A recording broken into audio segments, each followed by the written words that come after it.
ತಮಿಳಿನಿಂದಲೇ ಕನ್ನಡ ಹುಟ್ಟಿದ್ದು ಎನ್ನುವಂತ ಹೇಳಿಕೆಯನ್ನು ಕೊಟ್ಟಿದ್ದಂತ ಕಮಲ್ ಹಾಸನ್ ಮತ್ತೊಮ್ಮೆ ತಮ್ಮ ಮಂಡುತನವನ್ನು ಮುಂದುವರಿಸಿದ್ದಾರೆ. ಯಾವ ಕಾರಣಕ್ಕೆ ಕ್ಷಮೆ ಕೇಳಬೇಕು, ಕ್ಷಮೆ ಕೇಳೋ ತಪ್ಪು ಮಾಡಿಲ್ಲ ಅಂತ ಕಮಲ್ ಹಾಸನ್ ಹೇಳ್ತಾ ಇದ್ದಾರೆ. ಮತ್ತೆ ತಮ್ಮ ಮಂಡಾಟವನ್ನು ಮುಂದುವರಿಸಿದ್ದಾರೆ ನಟ ಕಮಲ್ ಹಾಸನ್. ತಗ್ ಲೈಫ್ ಚಿತ್ರದ ಧ್ವನಿ ಸುರುಳಿ ಬಿಡುಗಡೆಯ ಕಾರ್ಯಕ್ರಮದಲ್ಲಿ ತಮಿಳಿನಿಂದಲೇ ಕನ್ನಡ ಹುಟ್ಟಿದ್ದು ಎನ್ನುವಂತ ಹೇಳಿಕೆಯನ್ನು ಕೊಟ್ಟಿದ್ರು. ಆ ಹೇಳಿಕೆ ಸಾಕಷ್ಟು ವಿವಾದಕ್ಕೆ ಕಾರಣ ಆಗಿತ್ತು. ಕನ್ನಡ ಸಂಘಟನೆಗಳು ಅನೇಕ ಹೋರಾಟವನ್ನ ಮಾಡಿದ್ರು, ಕ್ಷಮೆ ಕೇಳಬೇಕು ಅಂತ ಕನ್ನಡಿಗರು ಆಗ್ರಹಿಸಿದ್ರು. ಇವೆಲ್ಲವೂ ಆದ ನಂತರ ಕೇರಳದಲ್ಲಿ 2 ದಿನಗಳ ಹಿಂದೆ ಮಾತನಾಡಿದ್ದಂಥ ಕಮಲ್ ಹಾಸನ್, ನನಗೆ ಅದರ ಬಗ್ಗೆ ಜ್ಞಾನ ಇದೆ, ಇತಿಹಾಸ ತಜ್ಞರು ಹೇಳಿದ್ದಾರೆ, ತಮಿಳೇ ಮೊದಲು ಕನ್ನಡ ನಂತರ ಅಂತ ಒಂದು ಮೊಂಡಾಟವನ್ನು ಮುಂದುವರಿಸಿದ್ರು. ಇದೀಗ ಕ್ಷಮೆ ಕೇಳಲ್ಲ, ತಪ್ಪು ಮಾಡಿದ್ರೆ ತಾನೇ ಕ್ಷಮೆ ಕೇಳಬೇಕು, ತಪ್ಪು ಮಾಡುವ ಕ್ಷಮೆ ಅಂದ್ರೆ ಕ್ಷಮೆ ಕೇಳುವಂತ ತಪ್ಪನ್ನ ಮಾಡಿಲ್ಲ ಅಂತ ಹೇಳಿ ಇವರ ವಾದ. ಮತ್ತೊಂದು ಕಡೆ ಅವರ ತಗ್ ಲೈಫ್ ಚಿತ್ರವನ್ನ ಬ್ಯಾನ್ ಮಾಡಬೇಕು, ಬೆಂಗಳೂರು ಅಂದ್ರೆ ಕರ್ನಾಟಕದಲ್ಲಿ ರಿಲೀಸ್ ಆಗೋದಕ್ಕೆ ಬಿಡಬಾರದು ಅಂತ ಪ್ರತಿಭಟನೆಗಳಾಗ್ತಾ ಇವೆ, ಕ್ಷಮೆ ಕೇಳಬೇಕು ಅನ್ನುವಂತಹ ಆಗ್ರಹಗಳು ಕೇಳಿ ಬರ್ತಾ ಇವೆ.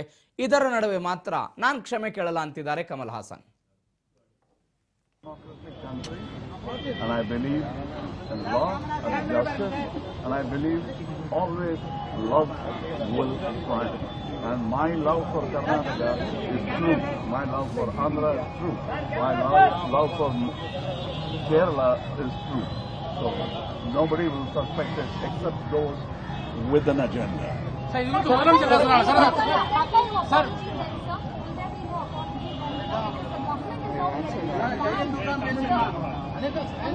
the Karnataka government is threatening a ban of sunlight films in their state unless there is an apology from your side. Will there be an apology? I've been threatened before, and if I am wrong, I will apologize. If I'm not, I won't. It's my lifestyle. Please don't tamper with it. Democratic country, and I believe in law and justice, and I believe always love will triumph. And my love for Karnataka is true. My love for Andhra is true. My love for Kerala is true. So nobody will suspect it except those with an agenda.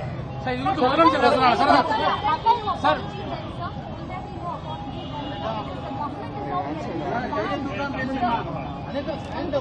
Karnataka government is threatening a ban of sunlight films in their state unless there is an apology from your side. ಕ್ಷಮೆ ಕೇಳಲ್ಲ, ಕ್ಷಮೆ ಕೇಳುವಂತ ತಪ್ಪನ್ನು ನಾನು ಮಾಡಿಲ್ಲ ಅಂತ ಕಮಲ್ ಹಾಸನ್ ಅವರು ವಾದ. ನಾ ಪ್ರೀತಿಯಿಂದ ಹೇಳಿದ್ದೀನಿ, ಕೇರಳದ ಮೇಲೆ ಪ್ರೀತಿ ಇದೆ, ಕರ್ನಾಟಕದ ಮೇಲೆ ಪ್ರೀತಿ ಇದೆ, ಬೆಂಗಳೂರಿನ ಮೇಲೆ ಪ್ರೀತಿ ಇದೆ ಅಂತ ಏನೋ ತಮ್ಮದೇ ಆದಂಥ ಸಮರ್ಥನೆಗಳನ್ನು ಮಾಡಿಕೊಳ್ತಾ ಇದ್ದಾರೆ. ಆದರೆ ಇವೆಲ್ಲದರ ನಡುವೆ ಕರ್ನಾಟಕದಲ್ಲಿ ಇವತ್ತಿನಿಂದ ಒಬ್ಬೊಬ್ಬರೇ ನಟರುಗಳು ಮಾತಾಡ್ತಾ ಇದ್ದಾರೆ ಇವ್ರ ವಿರುದ್ಧ. ಒಬ್ಬೊಬ್ಬರೇ ನಟರುಗಳು ಇವತ್ತು ಹೇಳಿಕೆ ಕೊಡ್ತಾ ಇದ್ದಾರೆ. ಘಟನೆಯಾಗಿ 1 ವಾರ ಆಗ್ತಾ ಬಂತು. ಇವತ್ತು ಕರ್ನಾಟಕದಲ್ಲಿ ಹೇಳಿಕೆಗಳನ್ನು ಕೊಡ್ತಾ ಬರ್ತಿದ್ದಾರೆ. ತಪ್ಪು ಮಾಡಿಲ್ಲ, ಮತ್ತಿದೇನು ಹೇಳಿಕೆ ಕೊಟ್ಟಿದ್ದು ತಪ್ಪಾ ಸರಿನಾ? ನಿಮ್ಮ ಪ್ರಕಾರ ನೀವು ಮಾತನಾಡಿದ್ದು ಸರಿ ಇರಬಹುದು, ಅದೇನೋ ಅಂತಾರಲ್ಲ, ಮಾತು ಮನೆ ಕೆಡಿಸ್ತು ತೂತು ಒಲೆ ಕೆಡಿಸ್ತು ಅಂತ. ಹಂಗಾಗಿದೆ ಇದು ಪರಿಸ್ಥಿತಿ.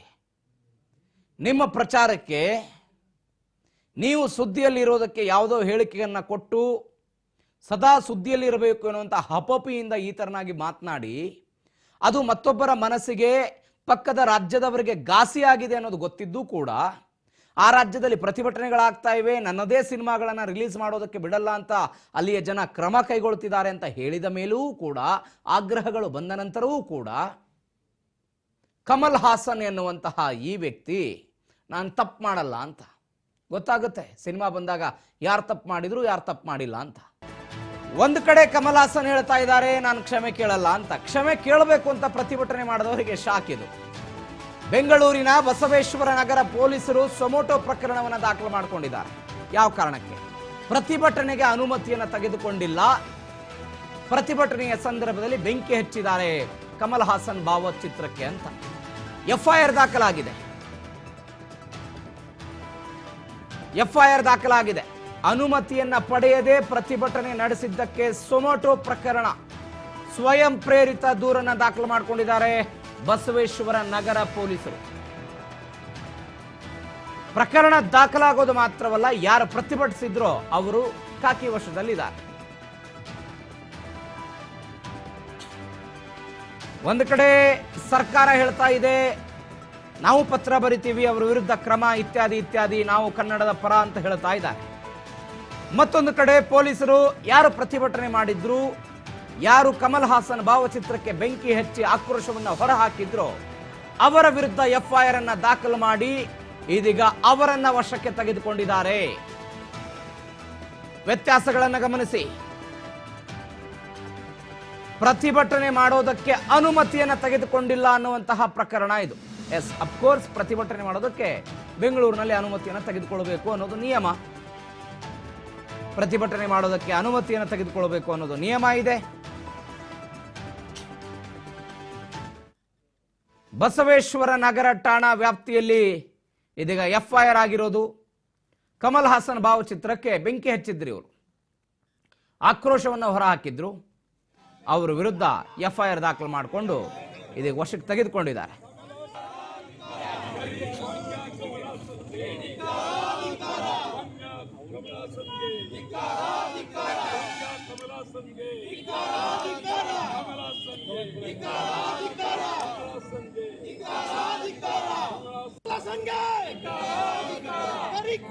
ಕಮಲ ಸಂಘ ವಿರೋಧಿ ಕಮಲ ಸಂಘ ಕನ್ನಡ ವಿರೋಧಿ ಕಮಲ ಸಂಘ